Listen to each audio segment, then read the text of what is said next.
Barrister Fuad ভাই সত্যি অসাধারণ মানুষ।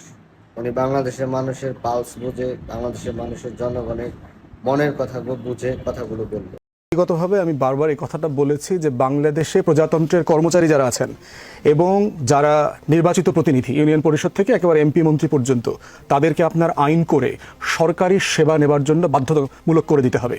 তাদের সবাইকে সরকারি হাসপাতালে ট্রিটমেন্ট নিতে হবে, প্রাইভেট হাসপাতালেও না। বাংলাদেশের এবার কেয়ারে সে যেতে পারবে না, ইউনাইটেড যেতে পারবে না। বাংলাদেশে সে রাষ্ট্রের দেয়া বাসে চড়তে হবে। বাংলাদেশে তার ছেলে মেয়েদেরকে বাংলা মিডিয়াম সরকারি স্কুলে পড়তে হবে। আপনি যদি সিম্পলি এইগুলোকে বাধ্যতামূলক করে দিতে পারেন, সিঙ্গাপুরে করেছে, তখন দেখবেন এই আমলারা, এই পলিটিশিয়ানরা নিজের ছেলেমেয়ের স্বার্থে ওই স্কুলের মান বাড়াবে, ওই হাসপাতালের মান বাড়াবে, ওই বাসের মান বাড়াবে। কিন্তু যতদিন পর্যন্ত দেখবেন যে বিদেশে পড়াটাকে একটা প্রেস্টিজিয়াস বিষয় তুলে ধরা হয়, বিদেশের হাসপাতালে মরতে গেলেও তারা গর্বিত বোধ করেন যে তারা মরার আগে শেষ নিঃশ্বাসটা আপনার মাউন্ট এলিজাবেথে ছেড়েছেন। বাংলাদেশের বাতাস এত দূষিত যে শেষ নিঃশ্বাসটা এখানে ছাড়তে পারেন নাই, তার এত কপাল খারাপ ছিল। তো এই প্রসেস যদি আমরা ফেস করতে না পারি, তাহলে আপনি দেখবেন যে প্রাতিষ্ঠানিক সংস্কারগুলো হবে না।